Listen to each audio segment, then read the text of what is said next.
नमस्कार। पैंडेमिक के दौर में जहां माइक्रो स्मॉल मीडियम एंटरप्राइजेस के सामने वैसे ही कई चुनौतियां थी, तो रॉ मटेरियल्स के दामों ने मुश्किलों को बढ़ा दिया है।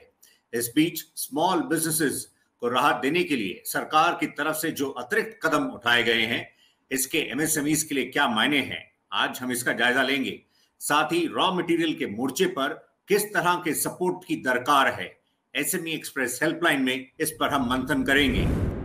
हमें ज्वाइन कर रहे हैं एमवी रमेश बाबू, प्रेसिडेंट कुरिसिया, Anil Bhardwaj, secretary general FISME, SC Ralhan, president Ludhiana hand tool manufacturers association, और साथ ही हमारे साथ मौजूद हैं KV Karthik, president SIEMA, southern India engineering manufacturers association. आप सभी का शुक्रिया।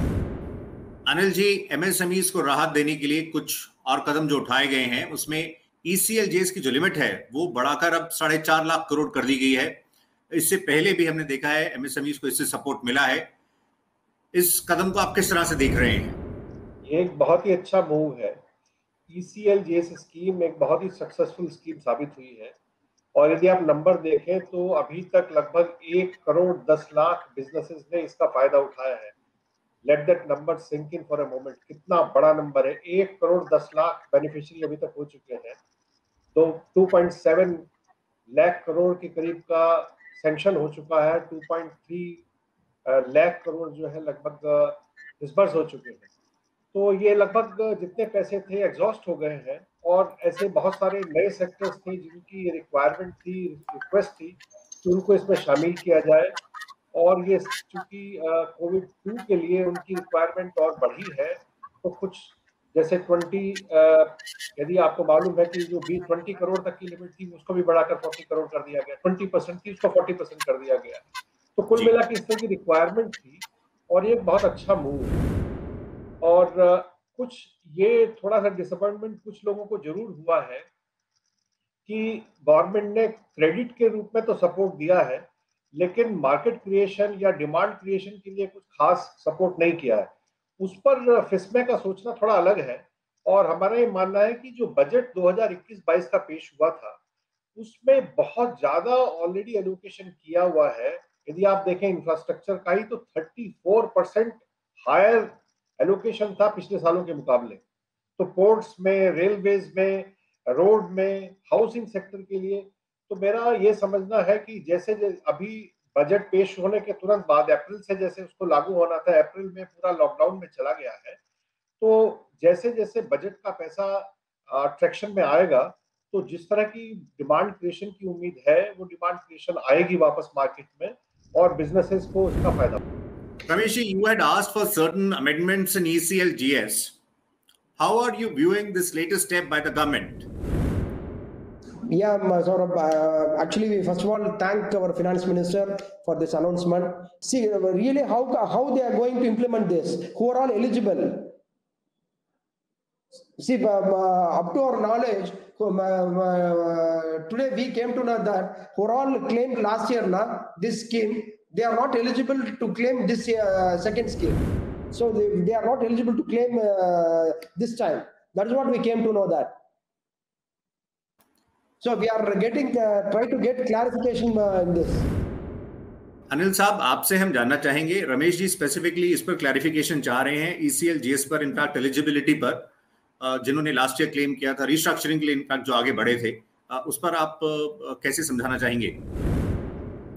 जहां तक मेरी समझ है, क्लैरिफिकेशन तो कुछ आएंगे, लेकिन जहां तक मेरी समझ है कि जो स्कोप है बढ़ाकर 40% कर दिया गया था, तो 20% जिसने लिया है वो 20% और ले सकता है, ये अभी क्लियर है। और कुछ नए जो सेक्टर्स उन्होंने कहा कि वो हम बाद में जारी करेंगे लिस्ट, तो वो जारी हो जाएगी तो ठीक है। लेकिन जिसने पहले लिया है, यदि 20% लिया है तो 20% और ले सकता है, ये तो क्लैरिटी है। रलन साहब, आप हमें बता सकें आपकी क्या राय है क्रेडिट गारंटी स्कीम पर? इसके तहत 25 लाख स्मॉल बोरोवर्स को लोन देने की बात है। कहा जा रहा है कि इसमें जो 89 डेज तक के डिफॉल्टर्स हैं वो भी एलिजिबल होंगे। क्या इस मूव से जो माइक्रो यूनिट्स हैं उनको सपोर्ट मिल सकता है? एक्चुअली हमने देखा है कि जो माइक्रो है, that is really in soup, वो बहुत बड़ी मुश्किल में है। वो बोझ के तले ऑलरेडी दबा हुआ है और पैसा लेके और उसके ऊपर बोझ बढ़ जाएगा। ये एमएसएमई की प्रॉब्लम को समझना बहुत जरूरी है। लोन देना इस समस्या का हल नहीं है मेरी समझ में। तो मैं एक्सपोर्टर्स के बिहाफ पे बोल रहा हूँ, क्योंकि एक्सपोर्ट में ऑर्डर्स बहुत हैं। There is a flood of the orders from Europe and USA.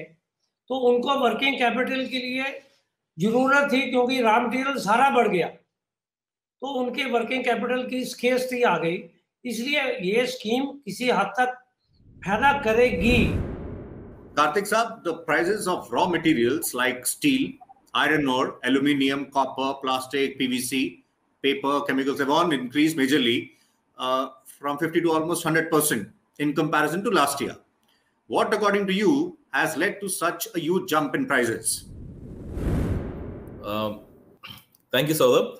See, the rise in raw material cost has impacted the industry very much. That all of us know very well, for which the ICA movement has been also been formed to represent to the government on the issues faced. Why this price rise? This is a question which we are also asking to the government, for which we have not got any answers. See, post the first lockdown, the industry was doing, all the industries picked up very well on the support given by the government by virtue of the ECGLS scheme, and there was money put in the hands of the people. So there was some kind of the demand rose up considerably, and the industry was also picking up gradually after the 2 or 3 months of lockdown. But suddenly the raw materials prices got rising. See, we were able to understand some kind of materials like copper, which is based out of LME, copper, aluminum, which are based out of LME. But the cost of other materials, particularly what we are unable to understand, is the cost of iron and steel, which is made from the ore, which is mined from the own country, from India, which is the resource of our country. But in spite of that, हमारा देश का जो resource है उसको लेकर हमको जो steel का, आयरन का प्राइस जब अभी मिल रहा है वो इंटरनेशनल प्राइसेस से भी ज्यादा हो रहा है. It is like the prices of iron ore, the steel made from the iron ore mined from our country, the price of steel of India is much is on par with the international in the international levels. That's what we are hearing it. We have no clue why our prices are rising. See, one more thing, what we are representing to ICA is that with no increase, with a limited increase in the input cost of raw materials for the steel mills. See, there's not much increase in the price of iron ore and etc. Even today, we are hearing that the cost of steel is going to rise up by another 20 rupees immediately, and by October you can see another some 10 to 20% of rise. See, we don't know how much we are going to sustain this one. Yeah, Rameshji. So in a way, there are some raw materials which are linked to international markets, but do you also feel there is some sort of cartelization which is at play? And what are your expectations now? What type of steps are you expecting? They have to listen to our points, whichever we have given to all ministers like MSME Minister, Prime Minister, Commerce Minister. We have given representation across all ministers. They have to listen to us, get our suggestions, and then they have to form a separate committee to analyze this raw material price hike, and then they have to come to a conclusion, and then they have to save MSMEs. Or else we'll be in deep trouble. It leads to unemployment, and then economy problem. Everything will be here. So government should step in immediately. They have to address whatever problems of MSMEs.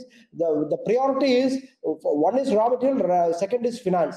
So or else in next 2-3 months this is going to be a big trouble to all MSMEs across India. नलन साहब, ये बताइए, steel की जहां तक बात है, particularly export के front पर कैसी स्ट्रैटेजी बनानी होगी और डोमेस्टिक इंडस्ट्री को कैसे सपोर्ट किया जाए?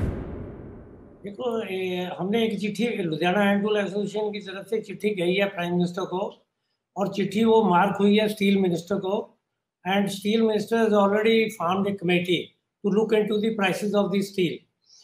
देखो, ऐसे we have suggested them that there should be a bank, steel bank, like the government of India or any state government, they make a land bank so that the investment from abroad or all over the world should come to that state or India.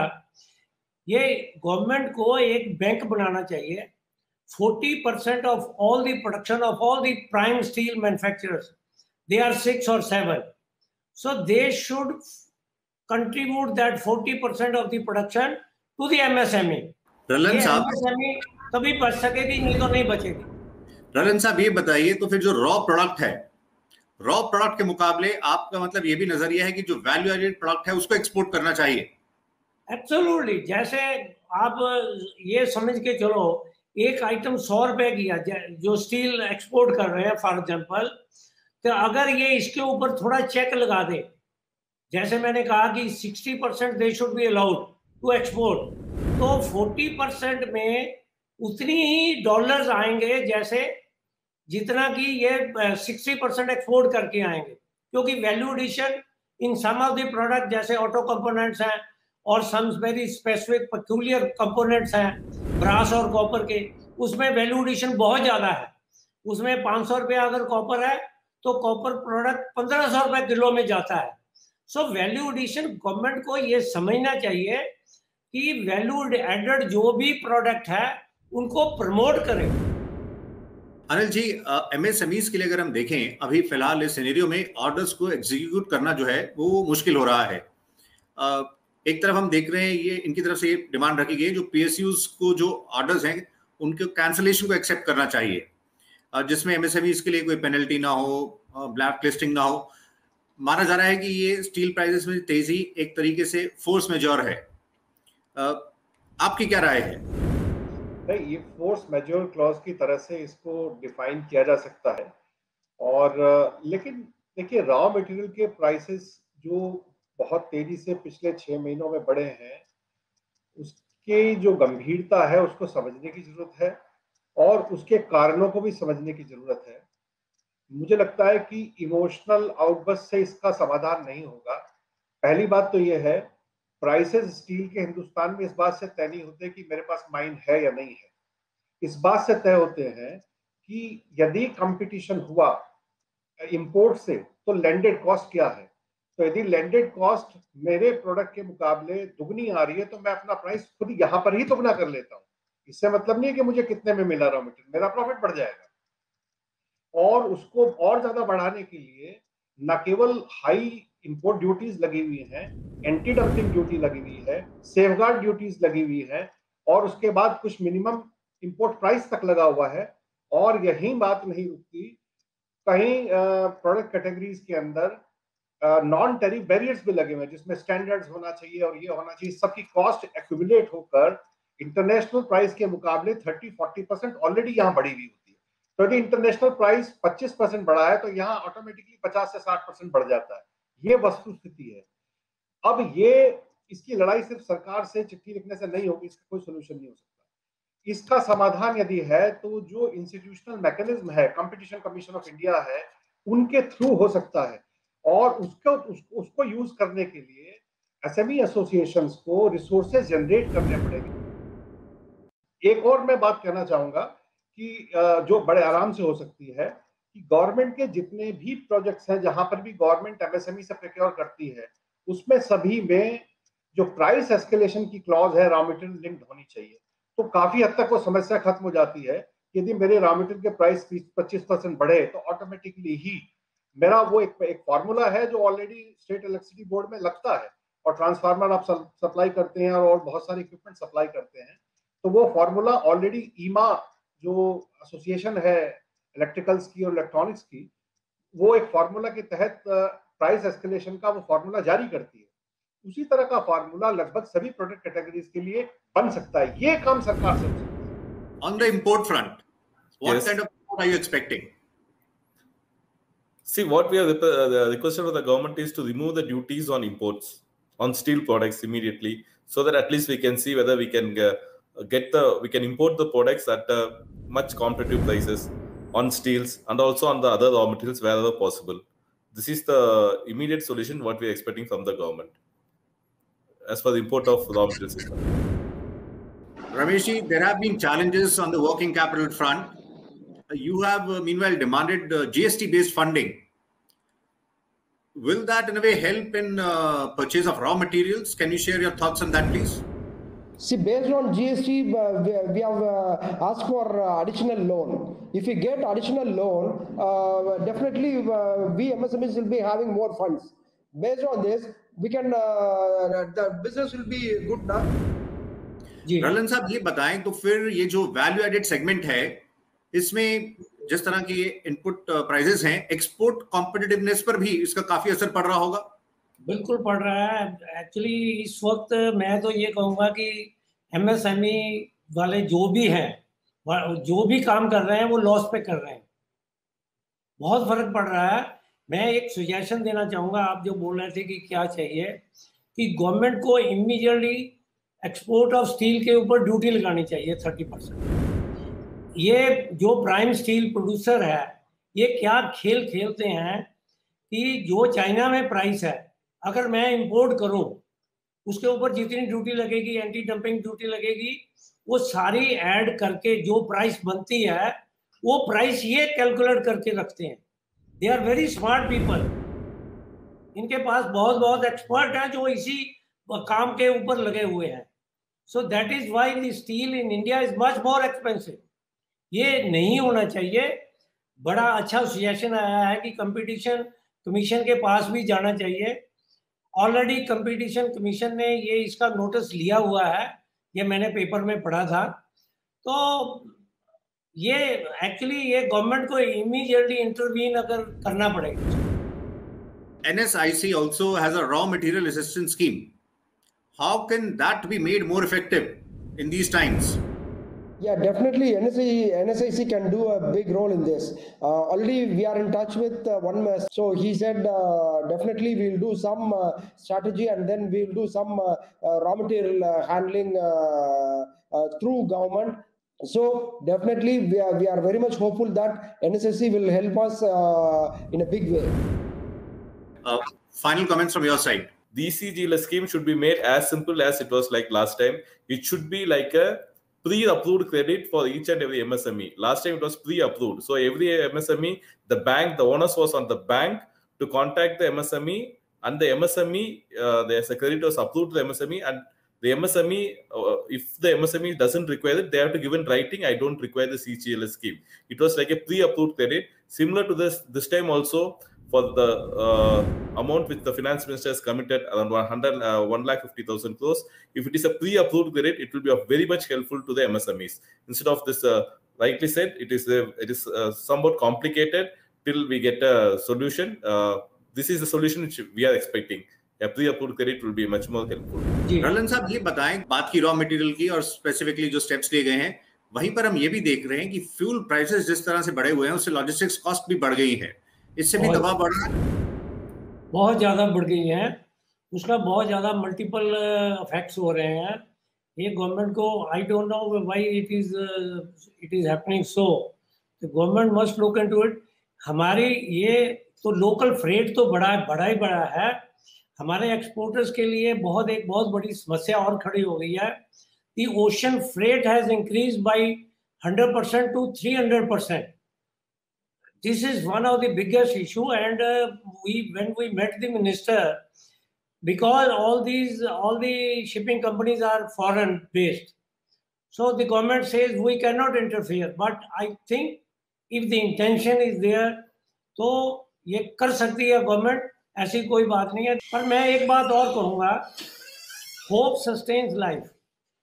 Hope sustains life का मैं ये कहूँगा, जो steel prices है जो बढ़ रहा है, मुझे ऐसा लग रहा है from my experience in the past, because after every 5-6 years ये प्राइस बढ़ती थी और ये भी बढ़ी है इस बार। बट इस बार ये हुआ है कि ये थोड़ा ज़्यादा लॉन्गर पीरियड पर चला गया। ये बैलून होता है, ये फटने वाला है। ये भी हो सकता है कि ये बहुत जल्दी 2-4 महीने में ये फट भी जाए, ये भी हो सकता है। चलते हुए अनिल साहब, आपका भी एक लास्ट वर्ड, आने वाले दिन, आने वाले महीने कैसे रहेंगे, किस तरह की उम्मीद है? भाई, जैसे जैसे जो इन्वेस्टमेंट बजट के अंदर अप्रूव की गई थी वो मार्केट में आना शुरू होती है, इन्वेस्टमेंट होना बढ़ना शुरू होता है। हाउसिंग सेक्टर अकेले पर 60 प्रोडक्ट कैटेगरीज है स्मॉल स्केल की जो रन करती है। तो मेरा कहने का मतलब है कि इंडिया के अंदर इकोनॉमिक ग्रोथ काफी अच्छी रहेगी आने वाले महीनों में, यदि बहुत ज्यादा दोबारा थर्ड वेव जैसी परिस्थितियां नहीं बनी। हाँ, मुझे लगता नहीं कि ऐसी बनेगी जैसे जैसे हमारा वैक्सीनेशन का प्रोग्राम आगे बढ़ेगा। जहां तक अभी लास्ट जो पॉइंट था कि जो लॉजिस्टिक्स की कॉस्ट है वो बढ़ी है, ये सिर्फ भारत के लिए नहीं बढ़ी, ये एक अंतर्राष्ट्रीय एक तरह से फिनोमिना है। उसके कई कारण हैं। सुइज कैनाल के अंदर वो फंसने का जो जहाज, जिसकी वजह से डिस्रप्शन हुआ, और जो सप्लाई चेन का डिस्रप्शन कोविड की वजह से हुआ है, उसकी वजह से कंटेनर्स जो है उसका स्मूथ मूवमेंट नहीं है। तो कुछ जगह तो ऐसी है कि वो इकट्ठे हो गए हैं और कुछ जगह है जहाँ शॉर्टेज हो गई है। तो जो टर्न अराउंड टाइम है शिप का किसी भी पोर्ट पर, वो 20 से 25% बढ़ा है। वही उसकी कॉस्ट है कि कितनी जल्दी आप टर्नओवर बढ़ाते हैं, टर्न अराउंड टाइम कितना कम करते हैं कुल, और साथ साथ फ्यूल प्राइसेस भी बढ़े हैं। तो इन सबका नतीजा कुल मिला के ये हुआ है कि इसके प्राइस बढ़े हैं लॉजिस्टिक्स के। पर ये शॉर्ट टर्म फिनोमिना है और मेरे ख्याल से एक क्वार्टर के अंदर अंदर ये सिचुएशन नॉर्मल हो जानी चाहिए। इतना ही समय था। रमेश जी, अनिल जी, रलन साहब, कार्तिक जी, आप सभी का शुक्रिया। Thank you very much for joining us. SME express helpline में फिलहाल इतना ही। नमस्कार।